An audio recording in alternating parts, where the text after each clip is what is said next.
দুর্গাপুরে প্রায় 29 জনের ওপরে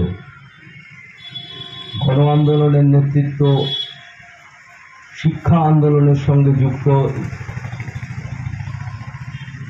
ট্রেড ইউনিয়ন আন্দোলনের সঙ্গে যুক্ত এরকম অসংখ্য কমরেড, প্রায় 29 জন কমরেড তারা শহীদের মৃত্যু বরণ করে।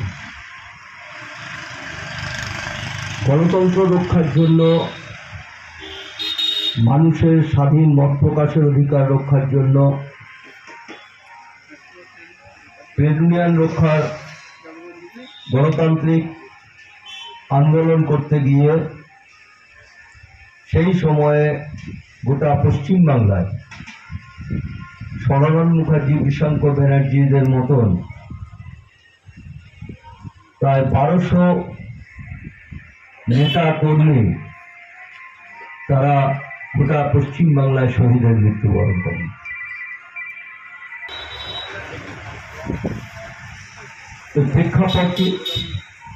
এর প্রেক্ষাপট গোটা রাজ্যের গণ আন্দোলন, শ্রমজীবী মানুষের আন্দোলন। সেই আন্দোলন যখন শাসকের যে রাজনৈতিক মত এবং তাদের যে সরকার, তাদের পক্ষে আর থাকছে না মানুষের জনমত, যাতে সারা পশ্চিমবাংলার গণ আন্দোলন এবং শ্রমিক আন্দোলন, কৃষি আন্দোলন, ছাত্রদের আন্দোলন, শিক্ষার আন্দোলনের মধ্য দিয়ে শুরু হয়েছিল।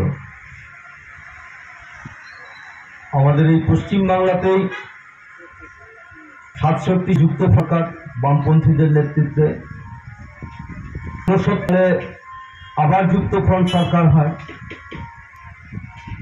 দাবি কি ছিল?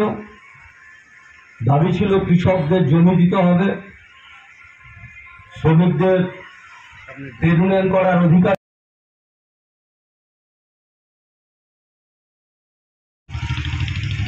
ট্রেড ইউনিয়ন আন্দোলন। কিন্তু আজকের আক্রমণ আরো ভয়াবহ। শারীরিক আক্রমণ, দৈহিক আক্রমণ হয়তো তার থেকে সেই তুলনায় কম,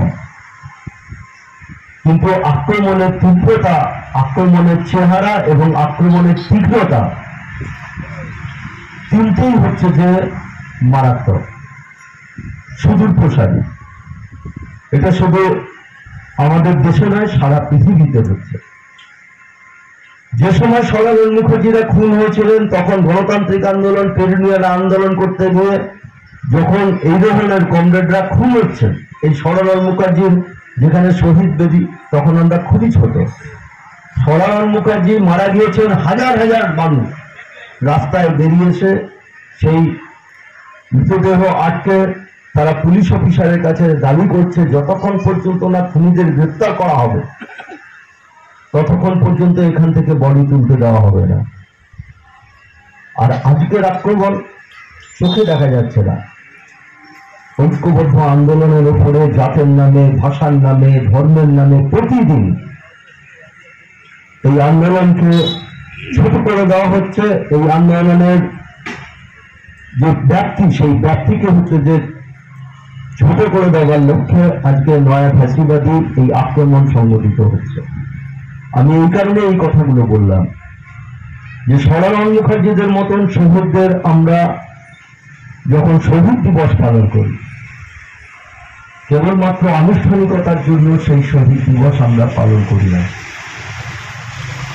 পালন করি সনাতন মুখার্জিদের যে ত্যাগ, যে আত্মত্যাগ, যে লড়াইয়ের ইতিহাস, সেই ইতিহাসকে যেমন স্মরণ করব, সেই ইতিহাসের ধারা বেয়ে আজকের যুগের যে লড়াই, যে আন্দোলন, যে প্রেক্ষাপট, তাকে হচ্ছে যে আমরা বিচার বিশ্লেষণ করব এবং তাদের যে অসমর্থ কাজ, সেই কাজ এখনো শেষ হয়ে যায়নি। সেই কাজের একটা বড় অংশ আমাদের জন্য পড়ে রয়েছে। তাহলে সেই কাজকে আমাদের শেষ করার লক্ষ্যে আমরা শপথ গ্রহণ করব এই ধরনের